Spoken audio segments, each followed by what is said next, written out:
All right. Yes, we are live now. I think we've been live for a few seconds. Hopefully, we didn't do anything too embarrassing. Was I picking Yeah. my nose?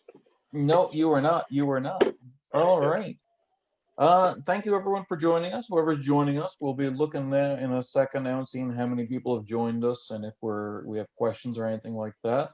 But I'm Matthew LeDrew, the founder at Engine Books, and I'm here with Jon Dobbin to celebrate the launch of his second book, The Starving, which we're doing a digital launch for, which is awesome. Yeah, yeah. Great cover by Mandy Coates and It's the with Broken words by Spire. John Mercer. What I call it? Disturbing. We're off to a good start. His first book is called Disturbing. This is called The Broken Spire, which is a fantasy novel and a departure for him, not a Weird West novel like his first one. Yeah. So first of all, Jon, tell me a little bit about The Broken Spire. The Broken Spire. I've always kind of been influenced by fantasy stories. Not necessarily official stories like Tolkien and many other awesome fantasy writers that I haven't really read much of. I did read Tolkien after, of course, but more along the lines of my adventures with D&D and comic books that were along that line and Conan the Barbarian stuff. So I've always kind of had that kind of thing going for me. And I really just wanted to write something. I had an idea one day. I thought it was a really good idea. I've had it for years. So I decided to write it. It was actually on a bit of a break between um, when I wrote The Starving and when I was looking at doing a sequel to The Starving. Ooh, And I figured I could use it as an excuse to just write for a little bit. And I used it for NaNoWriMo like 2 years ago now, I think. And it was great. Yeah. So that's where that came from. awesome, awesome, awesome, awesome. Um, So that's an interesting choice to do fantasy, to go from like your Weird West roots to fantasy. I'm Mm-hmm. assuming that based on the fact that you were just talking to a sequel to The Starving, that you're gonna the next one might be returning to that world. Yeah. Do you think you'll buff back and forth? Was this a one-off? Do you think there'll be a sequel to The Broken Spire? Um, I like the world that the Broken Spire is in. What I've read a few places that um, in some writers they write a story like for like a main series or something that they're used to writing, and then they just write like a book in between books, just to keep their writing going. Maybe not anything serious, maybe not something that they're going to try and publish, but it's just something to keep them writing. And so that's what I'm aspiring to do. Not necessarily working for me, but that's something that I'm aspiring to do. So, long way of saying that yes, I'm probably going to continue writing, but I don't know if I'm ever going to go back to the world of the Broken Spire. Even though I really enjoy the world and I enjoy the characters, I just don't have any ideas right now for these characters or where they could go or what I want to do with them. Like nothing has popped into my head, not like with my weird Western stuff or other things that I've written. So So I may go currently back it's to them. standalone. Yeah, currently I'm leaving it where it is. There is definitely things I could do. I just don't have any ideas on how to explore it at this point. Awesome. Awesome. Awesome. Yeah, yeah, I can see lots of adventures with these guys. It's just finding the right ones, I suppose. Yeah, yeah. I would really actually like to explore a couple of the characters in shorter fiction. So maybe I'll do like a couple of short stories that I can apply to different places and see if I can get out there that way, get some more stories for them in terms of that. But as for a big novel, I don't have any plans as of yet. Okay. All right. Good to know. Okay, speaking of the characters, and by the way, anyone can ask a question at any time there, and I'll deviate from my list of questions in order to go through them. Um, Someone is already asking for prequel novels in the comments, so that's also an interesting way that you could go for sure. I'm Yeah. guessing someone's actually already started to skim through. Mhm. Tell me a little bit about Bijan, the main, well, I shouldn't say the main character because there are three main characters, but tell me how you arrived at him, what inspired him, that kind of stuff. It's funny, the characters that I came up with, of all the characters I did, Leandra was the one that was the first one that popped into my head. And she is probably gets the least amount of attention of the three main characters. I mean, she has more attention than most other people, but um, yeah, she came to my head first when I first came up with this idea. So Bijan, he kind of came, him and Edric kind of came later, and they kind of stole the show a little bit, just Okay. because of the idea I had. But Bijan, he kind of came from me wanting to write, like I said, Robert E. Howard, Conan the Barbarian kind of characters. He always has these fun thieves, and even Conan the Barbarian, he acts as a thief more often than not. And Yeah. so, just fun kind of fantasy-based thief combined with Indiana Jones, and I just thought it would be fun to write something like that. And yeah, so I just went with it, and he is one of the he's one of the most fun characters I've ever written. He's just a pleasure to write. He is. He's fun to read as well. I read this book in multiple drafts, and he was always Mm, kind of the highlight of it. yeah, Just a lot of adventure, a lot of fun, he's just a great character to read. yeah, he's a fun guy, and he's easy to play with. Like, he's easy to plop into any kind of setting and kind of just play with him. So, like I said, if I do anything, it will probably be short stories where I might be playing with him a little bit more. For sure. Speaking of Leandra, you mentioned her. Tell me a little bit about her because I know that she appeared less in an earlier draft, and now she's more a part of it, kind of like a part of a trio of characters. Tell me a bit about her. Leandra is awesome. I really like Leandra, and I like where I went with her, but I probably could have went a little bit harder, which could be a sequel kind of thing to do to kind of show her growth throughout the novel. But like you said, yeah, in earlier drafts, she was kind of a background character, which kind of sucks because she is a good character and she has a pretty good thing going for her, especially near the end of the novel. That I really like playing with. But yeah, my initial idea came from having a princess in a flying castle, and thieves were trying to overtake the castle, and they had to help her escape. That was my idea. That's not how it plays out Yep. in the book, so no spoilers. But yeah, that's kind of my idea. So she was the first character I came up with in terms of that kind of thing. And then just, I guess, in my trying to round out the character and trying to come up with like a society that she was living in, it changed the way things kind of focused a little bit.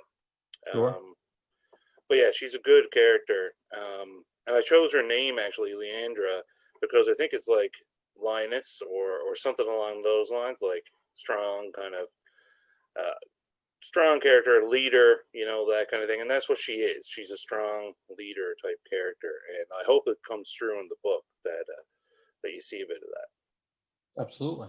Okay. No, it makes sense. Yeah, that makes perfect sense. Love it. And finally, Edric, who was a character that I found really interesting from the beginning there. And he starts out with not a lot of agency and kind of grows into himself. I'd say he has the most character change of Yeah, anyone in the book. yeah. Tell me a little bit about how he came to you. Well, I was kind of playing with the idea of the kind of workings of the castle and why a flying castle would be interesting in this time period. Like, if magic was running rampant, wouldn't that be kind of an everyday thing? Like, if you're playing a D&D game or something along those lines, magic is a thing, and so you see it quite often. And so something like that may not be totally crazy. But I decided that magic had to change a little bit. And so when I looked at that, I wanted to create a character kind of represent the idea of what magic is, from both sides. So you see it because he wasn't born on the castle. That's not really a big spoiler for anyone. He wasn't born on the castle, but he was chosen to come onto this castle, and he was born without knowing about magic, but he's raised in a magical kind of society, and we see how that takes him and where it goes throughout the story. Excellent. Okay. Great. So we've got these three, this kind of triangle of characters here, and watching them interact and how they bounce off each other, and the conflict was really great fun, along with another character that is not a main character that I won't name, kind of thing. That's wonderful. Well, if you don't mind, well, I've got a few comments here. There's no questions yet, but some fun comments. David Lynch says, love the idea of taking characters from your novel and writing short stories around them. Really enjoyed both your novels, John. Excellent. So thanks, he's someone Dave. who's already read it. Yeah, no, he's an excellent writer in his own For sure. And Yeah. his version of fantasy and my version of fantasy are polar opposites. Yeah. Dave's idea of fantasy is the sprawling, big epic, kind of like Tolkien, and some other writers, Wheel of Time, Robert Jordan, those kind of people. Whereas mine is kind of, oh no, I can do this a little bit shorter. I can kind of like streamline this a little bit,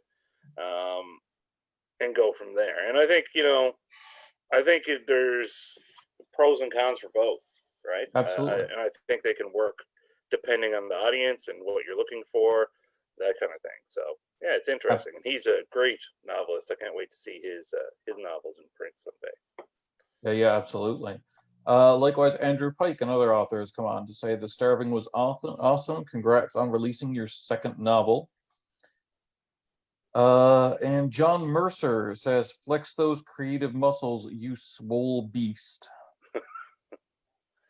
Yeah, cool. That doesn't. Yeah, I'll try.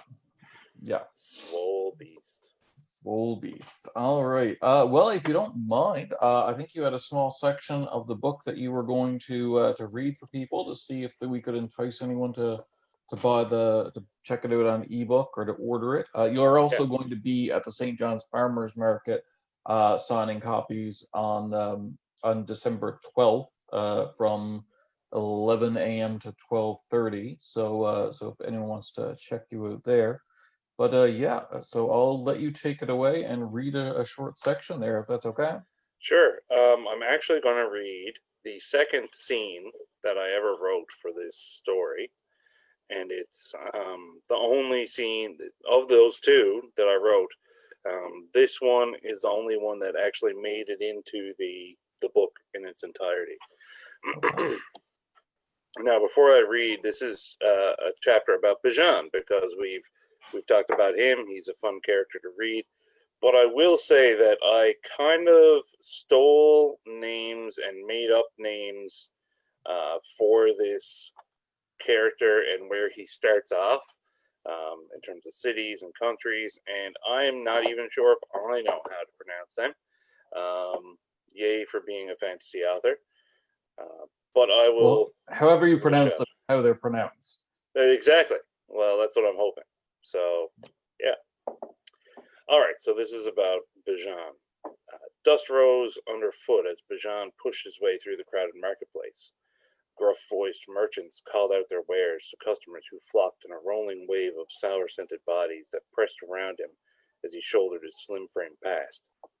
He cast a quick look over his shoulder, catching only the surging movement of the crowd, and clasped his hands greedily around his satchel to feel the weight of its contents. He finally had it. Bijan skirted by a large man dragging an old horse behind him. The creature's ribs, protruding under gray, taut skin, brushed against Bijan's arms as he passed. He grabbed up his satchel and held it tight to him to make sure nothing disturbed it. It had been weeks of him searching the outskirts of Hanifakash, and months before that doing research in abandoned and unadorned temples before he had gotten even the slightest hint as to where his prize was hidden, the Tower of Akas Mahul. The tower was the spiritual center of Hanifakash, and it housed the worshippers of the ancient tree and their devout historians.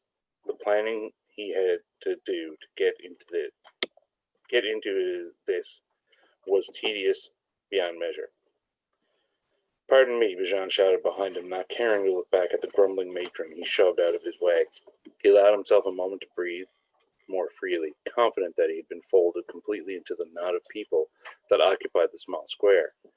Of course, his plan hadn't been perfect. His plans rarely were. The few dangling threads he left in them were always pulled loose just when they would do the most harm. He ducked under a rug 2 men had rolled up and hefted upon their shoulders, and allowed himself a simple grin.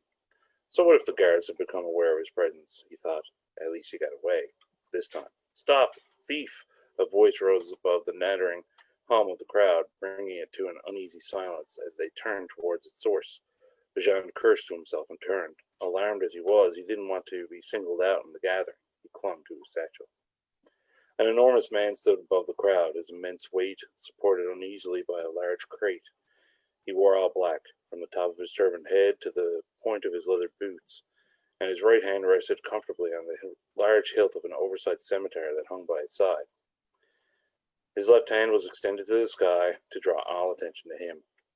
"The thief has broken the sacred laws of Hanafakash and stolen from the home of the ancient ones." His voice was rough, stripped of any gentleness long ago by constant use of pipe smoke and strong alcohol. "We believe he is hiding as one of your number." He let his hand fall to his side, and Bijan took note of several other black turbans that started to move amongst those gathered.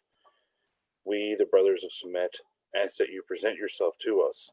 Let us see your faces. This godless coward will be caught," he said, stepping down from the grate with a grunt before moving to the crowd himself. The crowd stood passively, waiting for the brothers to make their way to him. Most people seemed resigned to the search, though Bijan heard some grumbling about poor timing amongst the whispered small talk. Ultimately, however, they bowed to the authority of the ancient three and the brothers of Sumet.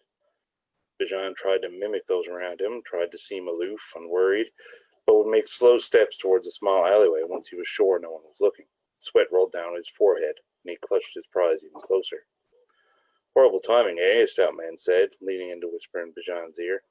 The man had stopped in mid-trot when the brothers of Sumet had made themselves known. His bright chestnut eyes danced under his heavy, wrinkled eyelids, but they were alert, and there was something wild in them. "I was just about to close a deal with that son of a whore as Mullah." He slung his heavy arm around Bijan's shoulder, a chuckle bubbling up in his chest. "That crusty old bastard was just about to give me a deal of a lifetime, and then this. What if he changed his mind? I'll hang that thief by his balls, am I right?" His barrel-chested laugh exploded into the silent crowd. Bijan chuckled alongside him, his eyes spotting the men in black turbans moving closer and closer, and the alleyway just by his side. The big man next to him continued to jabber on, laughing at his own genius, arm firmly around Bijan's shoulders. Yes, Bijan said with a chuckle as he moved out from under the other man's arm. "This is a terrible waste of time, isn't it? Perhaps I will go and introduce myself and be on my way." "That's a strange accent, eh?" the large man said with a raised eyebrow. "You're not from around here." Bijan darted down the alleyway, satchel cradled to his chest. He could hear the uproar of the crowd behind him, the large man's voice rising about them all. He's there, he yelled in a shrill voice. Go. Awesome. Sometimes. Yeah, no, that is great. Great job. Perfect. All right. And on that note, let's see what kind of comments we've gotten. Amanda Labonte, another great fantasy author, says, "Looking forward to reading The Broken Spire. I'm curious how long it took to write and what, if anything, was different about working on a second novel in a different genre." Great reading. It was a lot different. With this one, where it was my second novel, and as I said, I was kind of looking at it as a excuse to keep writing. So it didn't feel as much pressure writing it. So I was able to have a little bit more fun with it. The part that really killed me about this novel is the editing. The editing part was killer. As Matt mentioned, there was a lot of changes throughout the manuscript as I went along.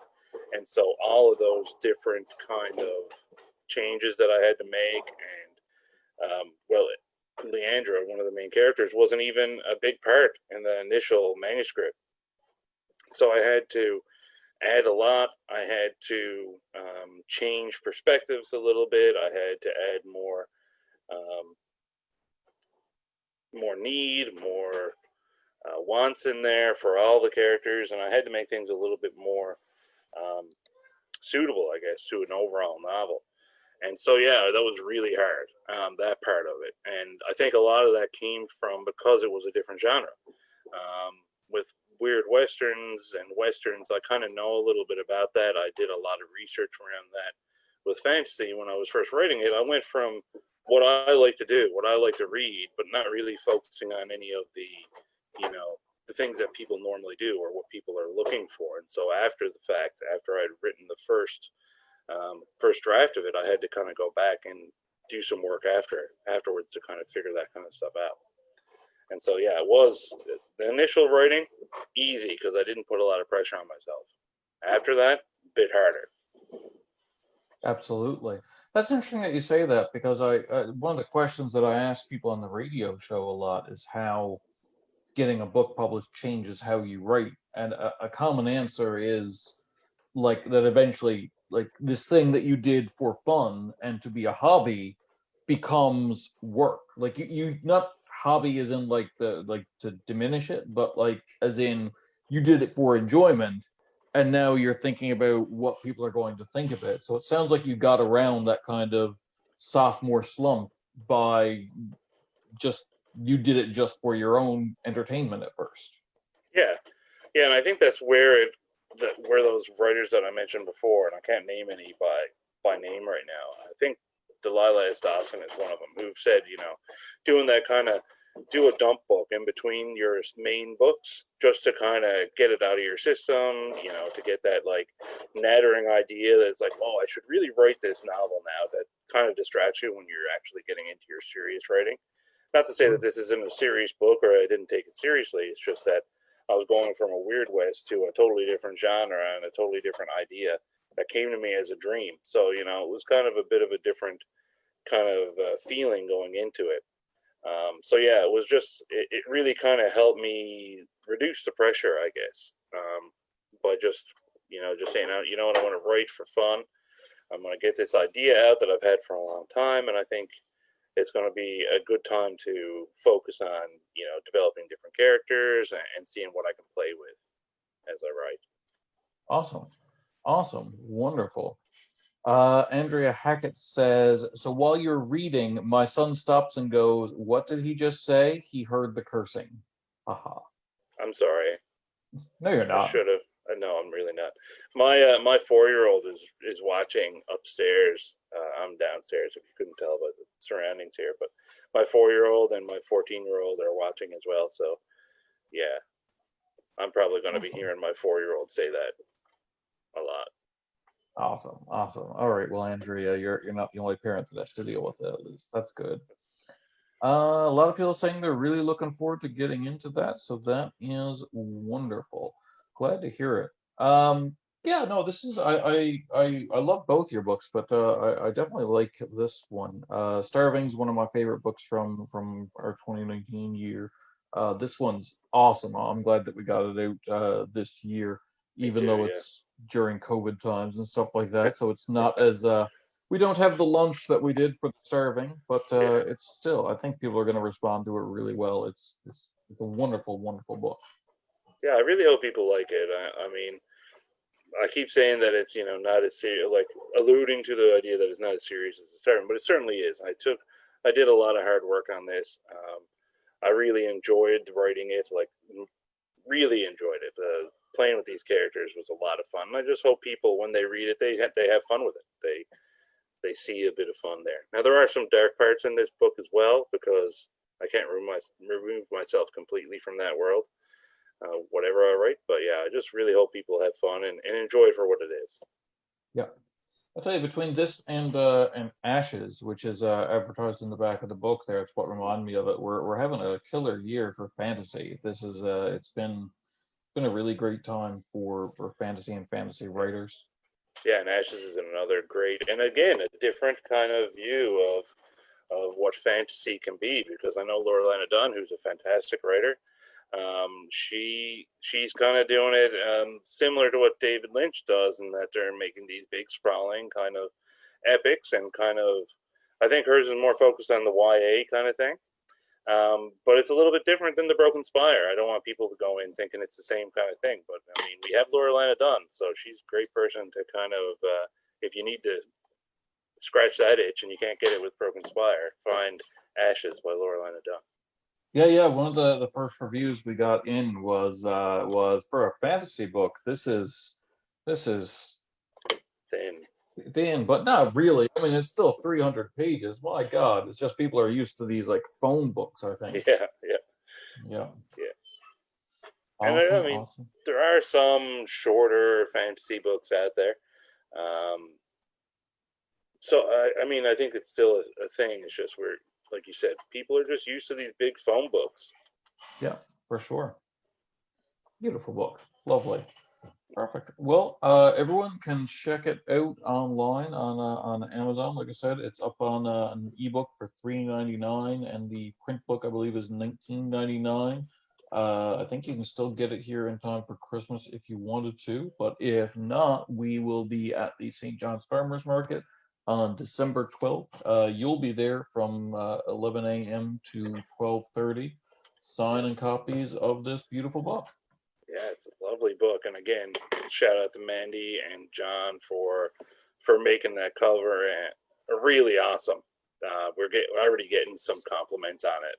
Like you said, our first review had a lot of compliments about it, so really thanks out to them as well, and thanks to my editors Ali and AJ for looking over this. They did a great job trying to wrangle the mess that I had sent into them. Yeah, for sure. We actually have a question there. A fan asks, from your perspective, did you set out to write more in the sword and sorcery genre, like low magic or dark ritualistic, or was it in your head to tell a straight high fantasy story, or was it just a subconscious blend? I didn't set out to write high fantasy. That's not where I was with this. I don't have any other races, like I don't have the dwarves or elves or orcs or anything like that in here. I have magic, but as I kind of alluded to, magic isn't a big part of the world. It certainly plays a big part in the story, but the world that it takes place in, magic is not really a big part of it.